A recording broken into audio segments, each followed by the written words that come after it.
N'hésitez pas à partager les gars, comme d'habitude, pour nous donner de la force. Aujourd'hui, c'est le débat du chapitre 1054. Après un mois sans débat, on est enfin de retour pour analyser les chapitres, pour vous faire marrer, parce que c'est au départ, c'est d'abord un divertissement. Donc n'hésitez pas à partager les gars pour nous donner de la force, comme d'habitude. Salut tout le monde, salut les nouveaux sur le chat. Alors, parlons de notre sujet de la soirée. Comme je dis, je sais pas, on va essayer de faire vite et après, si on a un peu de temps... On va parler, on va répondre à un peu de questions, enfin à quelques questions. Mais en tout cas pour l'instant, j'aimerais vous présenter cette dinguerie qui vient de sortir. Comme vous pouvez le voir hein, sur dans le titre. Hein. Donc déjà, petite précision, petite pub. Pour Moumit, ils ont traduit entièrement cet article, hein. Ils ont fait un très gros boulot parce que c'est un texte qui est extrêmement long et j'ai prévu normalement, si je trouve le temps, d'ici la semaine prochaine, de vous faire un petit résumé de tout ça et ça va être super intéressant. Donc déjà big up à Moumit hein, déjà pour les travaux et de nous avoir permis d'avoir cette exclusivité en France aussi rapidement et dès sa sortie. Alors, qu'est-ce que c'est les gars? Qu'est-ce que c'est ce truc? C'est quoi? En gros, si vous voulez, c'est une interview croisée entre l'auteur de Détective Conan, pour ceux qui connaissent, pour ceux qui ont découvert les animés à la télé, hein, vous pouvez pas ne pas connaître Détective Conan. Du coup, bah, ce monsieur s'appelle Aoyama et c'est l'auteur de Détective Conan, ok? Et en fait, ce qui s'est passé, c'est que ce mec-là, quand il a atteint les 100 volumes, de Détective Conan, il a souhaité rencontrer Eiichiro Oda. C'était son rêve. Il s'est dit, bon, c'est vrai que One Piece et Détective Conan ont atteint les 100 volumes, du coup, ce serait cool que je puisse m'entretenir un petit peu avec Oda pour pouvoir parler de tout ça, etc. Et du coup, bah, chose faite, Eiichiro Oda, il a accepté, et d'ailleurs, il l'avait félicité pour les 100 volumes, et en fait, dans le Weekly Shonen Sunday, je crois, c'est ça le nom du magazine où est publié Détective Conan, bah, en fait, justement, Eiichiro Oda a fait une interview croisée avec ce monsieur, qui s'appelle Aoyama, et l'interview, c'est une masterclass. Quand je vous dis c'est une masterclass, c'est vraiment une masterclass. On va pas pouvoir tout aborder, parce que franchement, il y a énormément d'informations, comme vous pouvez le voir. Il y a tellement d'informations que moi, j'ai lu tout ça. Je l'ai relu aussi, parce que je fais un peu de correction chez Moumit, hein, pour tout ce qui est One Piece et tout, voilà, pour qu'il n'y ait pas trop de bêtises dedans. Je m'assure quand même que tout est parfait. Mais ça, c'est que la première partie, et je vous donne juste une information de la partie 2 de cette interview. Eiichiro Oda dit dans la partie 2 que One Piece va se terminer plus exactement dans 3 ans. Ça, c'est ce que dit Eiichiro Oda dans la deuxième partie. C'est pas dedans, mais c'est juste la première partie. Donc, pour rentrer un petit peu dans le vif du sujet, et du coup, bah en fait, comme je l'ai dit, Eiichiro Oda et Aoyama se sont rencontrés, ils ont pas mal discuté et tout, et ils ont sorti pas mal de dingueries. Et première information que j'aimerais qu'on aborde, c'est le Gear 5. Pourquoi j'ai envie de parler du Gear 5? Parce qu'Eiichiro Oda, il a dit une petite dinguerie. Alors, j'ai envie de vous retrouver. Voilà, il est là. Je fais une petite recherche croisée hein, pour trouver les informations, parce que l'article est extrêmement long. Alors, qu'est-ce qu'il nous dit? Il nous dit... donc là, en gros, c'est les points décisifs pour le contexte. Hein. Le journaliste, en gros, il leur demande hein, si on prend les 100 volumes que vous avez tous les deux publiés, quel a été selon vous le point le plus décisif de la série? Et Aoyama, bon, lui va parler du moment où il est sorti de l'hôpital, je sais pas quoi. Okay, bon, on s'en fout un peu d'Aoyama parce que c'est pas vraiment le sujet. Nous, ce qui nous intéresse, c'est Eiichiro Oda. Et Eiichiro Oda, il a dit: je ressens exactement la même chose que toi. Mais mon point décisif serait quelque chose de beaucoup plus récent. Luffy a reçu un nouveau power-up appelé Gear 5, ce qui est quelque chose que je voulais dessiner depuis longtemps. Et le journaliste lui dit: c'est surprenant que vous ayez tous les deux choisi des chapitres aussi récents. Dans le chapitre 1044, de One Piece, le vrai nom du Gomu Gomu no Mi est révélé et le Gear 5 apparaît, permettant à Luffy de combattre en changeant tout son corps.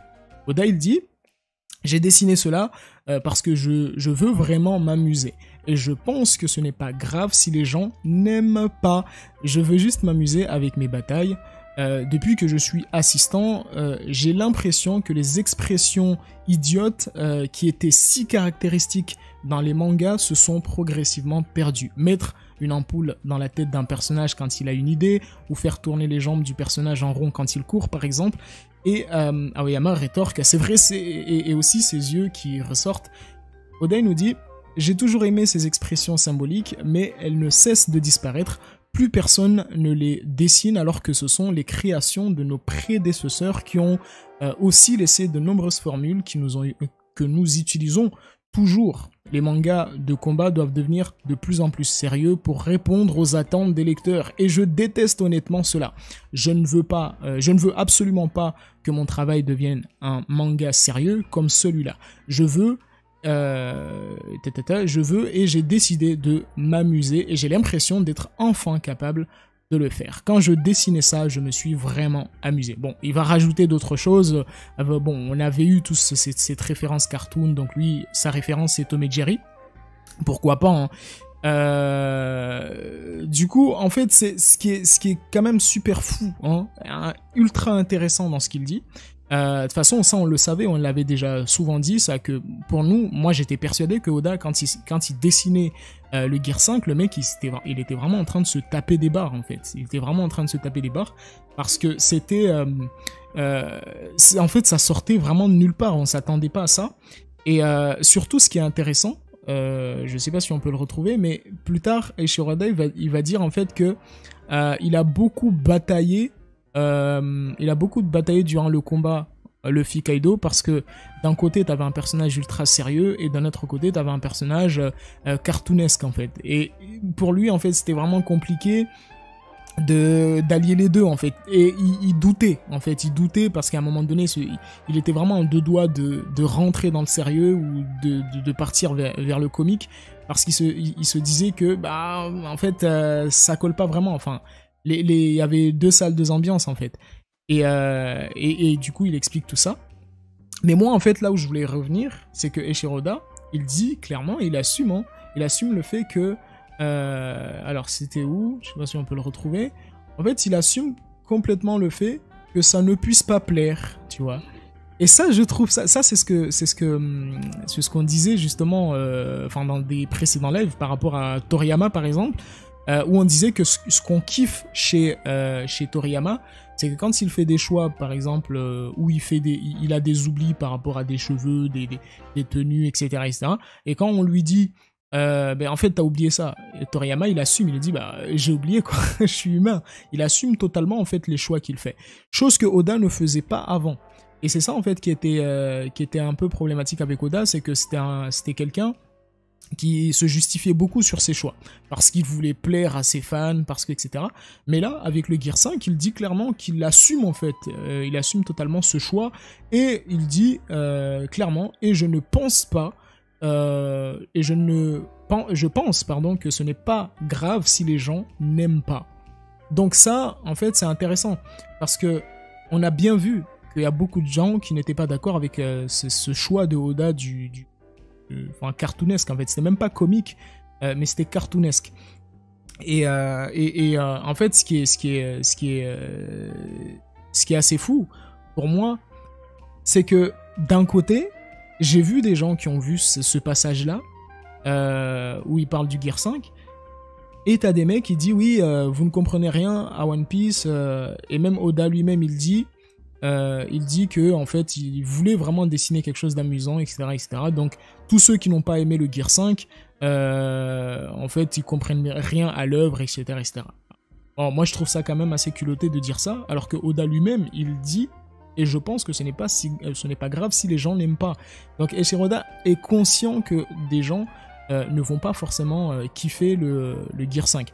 Donc je voulais vous partager ce petit extrait. De toute façon, comme je l'ai dit, j'ai prévu une vidéo récapitulative de cette interview. Il y a beaucoup d'informations, on va pas tout parler. Il y a énormément d'informations qui sont dévoilées. Mais voilà, je vous ferai un petit récap dès que j'ai le temps. Je fais une petite vidéo des informations les plus intéressantes et j'espère que d'ici la semaine prochaine, la partie 2 sortira. Comme ça, je vais pouvoir vous faire le tout en fait et sans faire deux parties de vidéo. Mais voilà, on va voir s'il y avait d'autres informations intéressantes. Mais je me souviens aussi à un moment, j'avais lu un petit passage où Eiichiro parlait justement de ses débuts en fait, de ses débuts en fait dans le Shonen Jump. Et ce qui était très intéressant, c'est qu'il expliquait que il expliquait en fait que au début, lui, il était vraiment un rageux. Ça, c'est marrant. Il dit qu'il était vraiment un rageux. Et à l'époque, quand il a commencé, c'était la fin, je crois. Ça faisait 2 ans que Dragon Ball était terminé. Et du coup, le Shonen Jump, en fait, il cherchait un nouveau manga pour remplacer ce vide laissé par Dragon Ball. Et du coup, tous les nouveaux mangaka qui débarquaient dans le Shonen Jump étaient constamment comparés à Dragon Ball. Et ce qui faisait que dès que tu te retrouvais comparé à ce monument qu'est Dragon Ball, bah, automatiquement derrière, c'est une déception parce que c'est difficile de se rapprocher d'une œuvre aussi immense en fait. Et il y a beaucoup de mangaka, et ça Oda il l'explique, il a dit il y a beaucoup de mangaka de cette époque qui voulaient prendre la place de Dragon Ball dans le Shonen Jump qui était numéro 1, ce qui est normal. Mais du coup, à chaque fois qu'ils se lançaient pour aller récupérer cette place, ils échouaient. Parce qu'ils souffraient de cette comparaison avec Dragon Ball. Et du coup, les éditeurs, ils étaient vraiment hardcore. Ils envoyaient vraiment des claques. Et il y a beaucoup de mangaka qui se sont fait têche du Shonen Jump. Mais il n'y a que le fameux, le petit Eiichiro Oda, qui a réussi à survivre de cette époque, de cette période. Et One Piece a réussi en fait à se sauver et à se démarquer de cette entité qui était Dragon Ball. J'ai trouvé cette anecdote ultra intéressante parce que beaucoup de gens ne se rendent pas compte à quel point Dragon Ball a marqué des générations. Et c'est pas de la nostalgie, parce que je vois beaucoup de gens sur les réseaux, oui, Dragon Ball c'est de la nostalgie. Non. Dragon Ball en fait, Dragon Ball c'est pas une œuvre qu'on peut... En fait, c'est pas que c'est ultra profond, mais c'est ultra technique. C'est extrêmement technique à tel point en fait que Dragon Ball de n'importe quelle génération que tu vas prendre, bah les mecs, ils vont kiffer l'œuvre en fait. Ils vont kiffer Dragon Ball parce que c'est un monument, c'est une dinguerie en fait. Et ça c'est quelque chose qu'on remarque souvent en fait. Dès qu'il y a un mec jeune ou vieux qui commence Dragon Ball, même en 2022, le manga finit automatiquement dans son top 1, top 2, top 3, etc. Parce que c'est une œuvre qui est immense. Et c'est pour ça que Eiichiro Oda, il a tellement de respect pour Akira Toriyama, et pas que lui d'ailleurs. Hein. Même Aoyama, dans l'interview, il parle un peu de Dragon Ball et qui disent que c'est vraiment une giga dinguerie, tu vois. Donc voilà ce que je voulais vous partager. Je sais pas s'il nous reste un peu de temps. Il nous reste 9 minutes.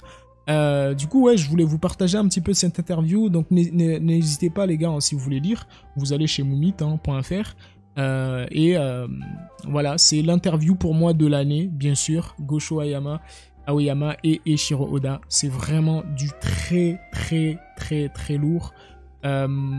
Et c'est super stylé. C'est vraiment super stylé. Et j'ai hâte de lire la partie 2, qui là aussi contient des informations ultra intéressantes. Voilà, donc ceci étant dit, maintenant on va pouvoir basculer dans notre